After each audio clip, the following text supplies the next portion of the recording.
Study IQ IAS, अब तैयारी हुई अफोर्डेबल।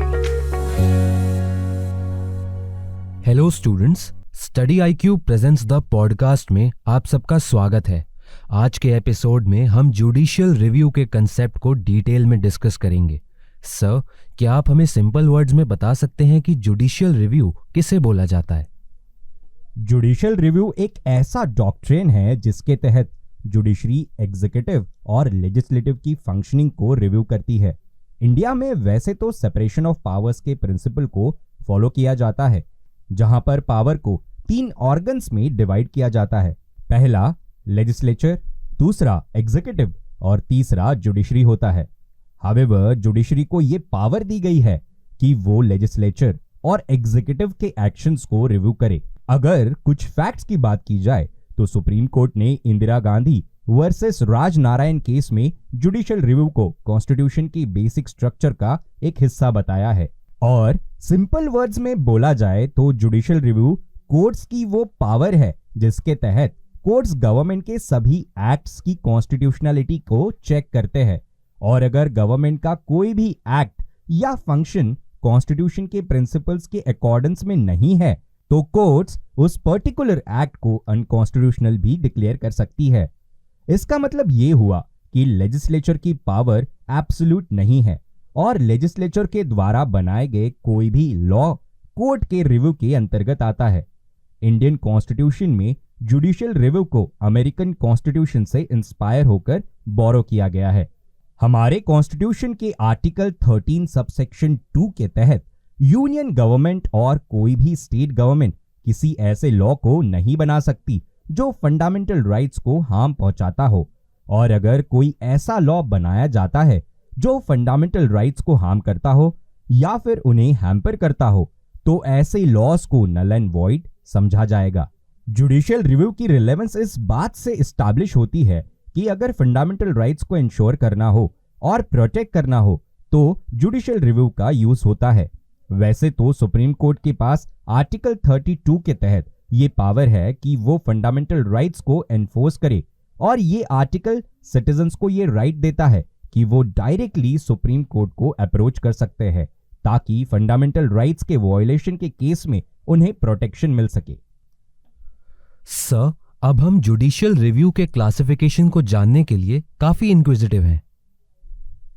ब्रॉडली देखा जाए तो जुडिशियल रिव्यू को हम 3 कैटेगरीज में डिवाइड कर सकते हैं। पहला रिव्यूज ऑफ लेजिस्लेटिव एक्शन। इसका मतलब ये होता है कि कोर्ट्स के पास ये पावर होती है कि वो सभी लॉज को रिव्यू कर सकती है जो लेजिस्लेचर ने पास किए हैं। कोर्ट्स ये चेक कर सकती है कि जो लॉ लेजिस्लेचर के द्वारा पास किया गया है वो कॉन्स्टिट्यूशन के प्रोविजंस के अकॉर्डेंस में है या फिर नहीं। दूसरा कैटेगराइजेशन ऐसा है रिव्यू ऑफ एडमिनिस्ट्रेटिव एक्शंस। ये ऐसा टूल होता है जो कॉन्स्टिट्यूशनल डिसिप्लिन को इंश्योर करता है। एडमिनिस्ट्रेटिव एजेंसीज जब अपनी पावर को एक्सरसाइज करते हैं तो उन्हें ये इंश्योर करना चाहिए तो वो कॉन्स्टिट्यूशनल प्रोविजंस के अकॉर्डेंस में ही फंक्शन करते हैं। अगर ऐसा नहीं होता तो उस केस में जुडिशियल रिव्यू की पावर के तहत उनकी एक्शंस को रिव्यू किया जा सकता है। तीसरा सेग्रीगेशन ऐसा है जिसे रिव्यू ऑफ जुडिशियल डिसीजंस बोला जाता है, जिसका एग्जाम्पल हमने गोलकनाथ केस में और बैंक नेशनलाइजेशन के केस में देखने को मिला। सर, अब हम जुडिशियल रिव्यू की इंपॉर्टेंस को समझना चाहते हैं। जुडिशियल रिव्यू के इंपॉर्टेंस की अगर हम बात करें तो हम कुछ पॉइंट्स के तहत इन इंपॉर्टेंस को समझते हैं। पहला पॉइंट यह है कि कॉन्स्टिट्यूशन की सुप्रीमेसी को मेंटेन करने के लिए जुडिशियल रिव्यू बहुत ही एसेंशियल फैक्टर होता है। दूसरा पॉइंट यह है कि जुडिशियल रिव्यू एग्जीक्यूटिव की ऑटोक्रेसी से सिटीजन्स को प्रोटेक्ट भी करता है। तीसरा पॉइंट यह है कि जुडिशियल रिव्यू की वजह से ही हमारी कंट्री में फेडरल बैलेंस मेंटेन रह पाता है, क्योंकि सेंटर के आर्बिट्ररी कंट्रोल से स्टेट्स को जुडिशियल रिव्यू से बचाया जा सकता है। फोर्थ पॉइंट यह है कि जुडिशियल रिव्यू की वजह से अगर लेजिस्लेचर और एग्जीक्यूटिव पावर का मिसयूज करते हैं तो उनके फंक्शंस को चेक्स एंड बैलेंसेस और कंट्रोल किया जा सकता है।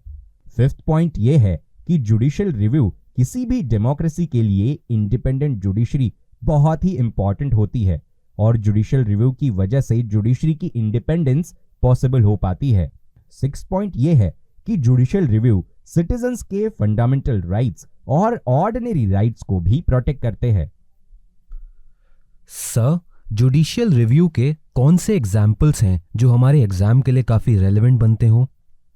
जुडिशियल रिव्यू का एक एग्जाम्पल हमें 2015 में देखने को मिला, जब इंफॉर्मेशन टेक्नोलॉजी एक्ट 2000 के सेक्शन 66A को एबॉलिश किया गया था। इस सेक्शन के तहत अगर किसी कंप्यूटर या दूसरे किसी कम्युनिकेशन डिवाइस से कोई ऑफेंसिव मैसेज भेजा जाता है तो उस इंडिविजुअल के अगेंस्ट पनिशमेंट की प्रोविजन है और ऐसे किसी भी कॉन्विक्ट को मैक्सिमम 3 साल के लिए इम्प्रिजनमेंट हो सकती है। लेकिन सुप्रीम कोर्ट ने इस प्रोविजन को रिमूव कर दिया बिकॉज ये प्रोविजन हमारे कॉन्स्टिट्यूशन के आर्टिकल 19 सबसेक्शन 2 के अगेंस्ट था, जो violation of freedom of speech से रिलेटेड है। जुडिशियल रिव्यू का नेक्स्ट एग्जाम्पल हम गोलकनाथ केस जो 1967 में हुई उससे समझ सकते हैं। इस केस में सुप्रीम कोर्ट के सामने 2 क्वेश्चंस थे। पहला क्वेश्चन तो ये था कि क्या कोई अमेंडमेंट लॉ होता है, और दूसरा क्वेश्चन ये था कि क्या कभी फंडामेंटल राइट्स को अमेंड किया भी जा सकता है या नहीं। और उस केस में सुप्रीम कोर्ट ने ये कहा कि फंडामेंटल राइट्स को अमेंड नहीं कर सकते और फंडामेंटल राइट्स को अमेंड करने के लिए हमें एक नई कॉन्स्टिट्यूएंट असेंबली को फिर से फॉर्म करना होगा। सुप्रीम कोर्ट ने यह भी बताया कि आर्टिकल 368 के अंदर कॉन्स्टिट्यूशनल अमेंडमेंट का प्रोसीजर मेंशन है। हावेवर, आर्टिकल 368 पार्लियामेंट को कॉन्स्टिट्यूशनल अमेंडमेंट की पावर नहीं देता। इस केस को जुडिशियल एक्टिविज्म का एक बेहतर एग्जाम्पल भी माना जाता है। सर, क्या जुडिशियल रिव्यू के कुछ लिमिटेशंस भी होते हैं? हाँ दीपांश, बिल्कुल। हमारी जुडिशरी जब जुडिशियल रिव्यू की पावर को एक्सरसाइज करती है तो उसके ऊपर कुछ लिमिटेशंस भी होती है। इनफैक्ट जब जुडिशरी अपने थ्रेशोल्ड को क्रॉस कर लेती है और एग्जीक्यूटिव के मैंडेट में इंटरफेयर करती है तो उसे जुडिशियल एक्टिविज्म बोला जाता है और जुडिशियल एक्टिविज्म ही आगे जाकर जुडिशियल ओवररीच बन जाता है। अब हम कुछ लिमिटेशंस समझते हैं। जुडिशियल रिव्यू किसी भी गवर्नमेंट की फंक्शनिंग को लिमिट करती है और जुडिशियल रिव्यू को सिर्फ उस इंसिडेंट तक परमिट किया जाता है जहां पर वो ये फाइंड आउट करे कि क्या किसी पर्टिकुलर डिसीजन को लेने में सभी प्रोसीजर फॉलो किया गया है या नहीं। हावेवर, जुडिशियल रिव्यू के अंतर्गत वो डिसीजंस नहीं आते और हमें यह समझना चाहिए कि judicial review judiciary until and unless it is absolutely necessary for it for political questioning and intervention, it should not take place। ये एक बहुत ही थिन लाइन डिफरेंस क्रिएट करता है between judicial activism and judicial overreach. Next limitation ये है कि judicial review के अंतर्गत आने वाले जजमेंट्स पर्सनल और सेल्फिश मोटिव से इन्फ्लुएंस हो सकते हैं और इसी वजह से सिटीजन्स की एक्सपेक्टेशंस को हार्म भी पहुंच सकता है। नेक्स्ट लिमिटेशन ये है कि जब जुडिशरी किसी एग्जिस्टिंग लॉ को ओवरराइड करती है तो हमारे कॉन्स्टिट्यूशन ने जो लिमिट ऑफ पावर सेट की है उससे जुडिशियल रिव्यू उस लिमिट ऑफ पावर के प्रिंसिपल को भी वॉयलेट करता है, क्योंकि इंडिया में instead of separation of power separation of functions को फॉलो किया जाता है। However, concept of separation of power is not adhered to strictly in the judicial review.